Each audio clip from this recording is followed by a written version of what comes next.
Assalamualaikum warahmatullahi wabarakatuh. Semoga kita semua diberikan kesehatan dan terhindar dari segala macam penyakit.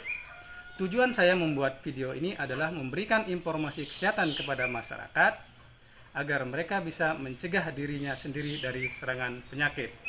Tujuan yang kedua yaitu saya menjalankan tugas pokok dan fungsi saya untuk memberikan informasi kesehatan pada masyarakat dan pemberdayaan masyarakat melalui media promosi. Kita ketahui bahwa sekarang lagi merebak wabah pandemi COVID-19 dan salah satu anjuran pemerintah untuk memutus mata rantai penularan COVID-19 adalah dengan stay at home. Tetapi yang jadi permasalahan adalah ketika kita ngomong stay at home, banyak masyarakat justru yang tidak betah di dalam rumah karena dia tidak memiliki aktivitas apapun di dalam rumah, sehingga mereka merasa bosan dan keluar rumah untuk mencari ketenangan. Makanya dibutuhkan kreativitas dari masyarakat untuk membuat kegiatan-kegiatan yang bisa membuat mereka betah di rumah. Salah satu kegiatan yang saya lakukan bersama keluarga dalam rangka stay at home untuk memberikan saya ketenangan di dalam rumah dan membuat saya betah di rumah adalah dengan cara bercocok tanam, salah satunya melalui media hidroponik. Berikut adalah hidroponik yang saya buat. Nah, ini yang saya buat ketika mulai merebak. Saya tanam ketika mulai merebak wabah pandemi COVID-19. Nah, itu pada saat itu ada anjuran untuk stay at home. Kami sudah mulai menanam tanaman sayuran ini. Nah, di dalam hidroponik, kalau kita berbicara tentang hidroponik, juga kalau kita lihat dari sisi gerakan masyarakat hidup sehat atau budaya germas, gerakan masyarakat hidup sehat, sesungguhnya kita telah menjalani 3 budaya germas di dalam hidroponik. Budaya germas yang pertama adalah konsumsi sayur dan buah, dan ini merupakan bagian dari konsumsi gizi seimbang. Ya. Konsumsi sayur di sini dalam rangka untuk mencegah terjadinya penularan COVID-19, sebagaimana di dalam germas, budayakan germas untuk mencegah COVID-19. Ya. Kalau kita berbicara tentang konsumsi sayur, sesungguhnya kita berbicara mengenai konsumsi vitamin dan mineral. Kalau kita ngomong mengenai konsumsi vitamin dan mineral, sesungguhnya kita itu menciptakan atau meningkatkan imunitas tubuh atau daya tahan tubuh, sehingga dengan ini akan terhindar dari COVID-19. Ya, di sini kita lihat sebenarnya ada 13 jenis sayur yang saya tanam melalui berbagai media, tapi di dalam hidroponik ini ada 4 jenis sayur. Kita lihat di sini misalnya dari bayam merah. Sayur pun kita mengupayakan dia itu sehat, apalagi manusia. Di sini contoh sayur yang sehat, yaitu akarnya putih bersih. Di sini kita enak melihatnya. Sayurnya juga besar-besar. Di sini sangat bagus. Yang kedua, kita menanam yang namanya sawi, ya. Ini jenis sawi. Ya, ini juga daunnya besar-besar.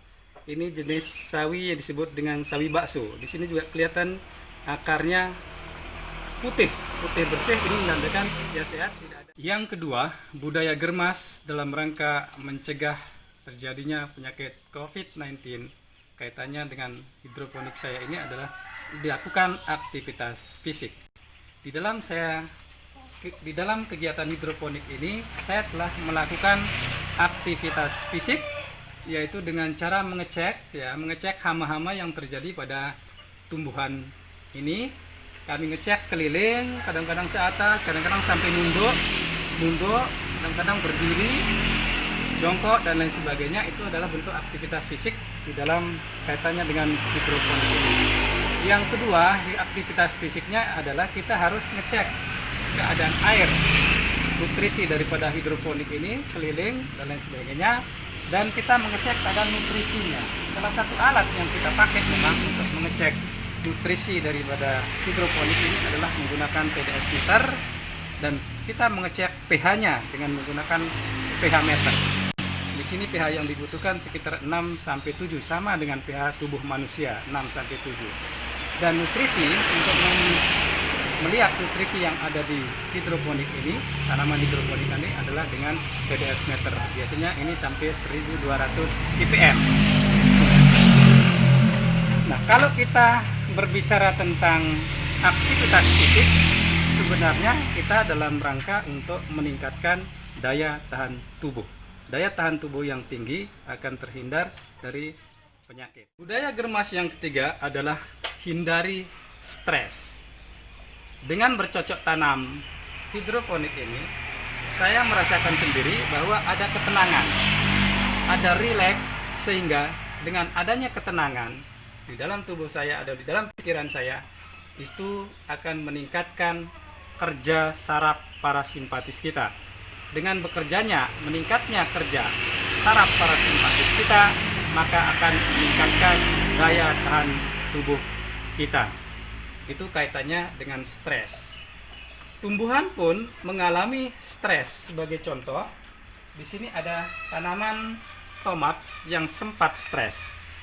Ketika saya pindah di dalam media tanam tanah, dipindah ke media hidroponik, di sini menurut teori, stresnya tanaman itu sekitar 1 minggu sampai 2 minggu, bahkan sampai bisa menyebabkan dia mati. Dan di sini tomat ini waktu umurnya sama dengan tomat yang sebelah ini. Ini umur yang sama, ini yang tidak stres, ini yang sempat stres, jadi pertumbuhannya beda. Begitu juga dengan manusia, apalagi dalam sekarang masa COVID-19, orang yang stres otomatis daya tahan tubuhnya bisa turun, sehingga virus bisa masuk ke dalam tubuh mereka. Kaitannya dengan keuntungan juga, sisi kaitan kita kaitkan dengan COVID-19 menanam sayuran seperti ini, bahwa kita sudah berusaha meminimalisir keluar rumah. Misalnya kita beli sayur di pasar, kita akan berjumpa dengan banyak orang di pasar. Padahal kita tidak tahu bahwa di pasar itu apakah mereka membawa virus corona apa tidak yang siap menyebar kepada kita. Apalagi kita tidak menggunakan masker. Oleh sebab itu, kesimpulan yang bisa kami berikan atau saran yang bisa kami sampaikan kepada masyarakat bahwa mari kita ikuti anjuran pemerintah untuk stay at home dalam rangka memutus mata rantai penularan COVID-19. Yang kedua, konsumsi sayur dan buah. Yang ketiga, lakukan aktivitas fisik. Yang keempat, hindari stres. Tanam sayur, aktivitas fisik, hindari stres dalam rangka untuk meningkatkan daya tahan tubuh. Saran berikutnya adalah silahkan cuci tangan pakai sabun dengan air yang mengalir. Berikutnya adalah hindari kerumunan massa, jaga jarak atau yang disebut dengan social distancing atau physical distancing. Selanjutnya saran saya adalah kalau di rumah ataupun terpaksanya keluar rumah, silahkan menggunakan masker. Nah, itu yang bisa saya sampaikan. Semoga video ini bermanfaat bagi masyarakat yang menontonnya. Mohon maaf atas segala kekurangan. Assalamualaikum warahmatullahi wabarakatuh.